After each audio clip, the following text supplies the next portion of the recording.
Ayan guys, nag-adobo ako ng manok guys. Yung manok guys, sinugasan ko muna siya ng asin.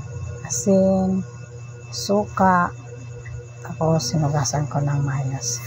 Pagkatapos nyan guys, nitimplahan ko siya ng paminta, toyo, bitchin, at asin konti.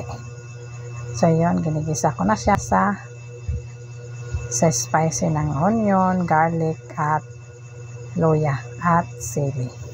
So yun guys, hanggang kumukulo na.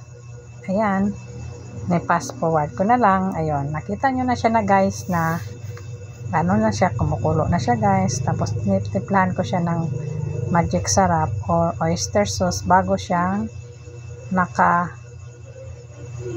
parang ano ko siya ba, pinakulo ko muna yung manok, tapos saka ko pa siya nilagyan ng timpla ng asin, oyster sauce, at konting bitchin. Yan guys, tinaktakitan ko siya guys. Pagkatapos ng takip guys, mga after 3 minutes, kasi yung gasol, malakas ang apoy niya. So binuksan na naman hanggang nawala yung sabaw guys. Yung guys, yung adobo guys, hindi talaga lagyan ng tubig.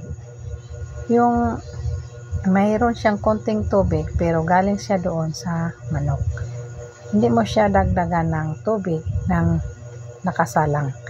Yung juicy niya na galing sa kanyang laman, gaya ng mga balat or konting fats, ayun na yun siya na lumuluto mismo doon sa chicken. Ayan guys, nakita nyo guys na wala na siyang sabaw. Ayan, wala na siyang sabaw guys. Tingnan nyo guys, wala na siyang sabaw. At halo-haloin siya ng konti ng mga na panglasa para lalo siyang sumarap. Ayun, tinitikman ko siya guys kung okay na ba yung lasa niya. Okay naman guys, kasi wala naman siyang sabaw. Na instead yung lagyan ng sabaw guys, mismo na yung juice galing sa manok guys, yun na yun ang tuluto doon sa adobo. So yung adobo na yan guys, super lasa guys, kasi wala siyang tubig.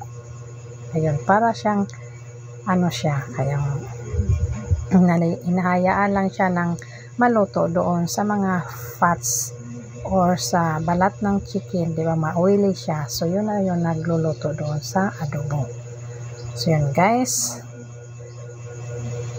yan lang po guys, salamat.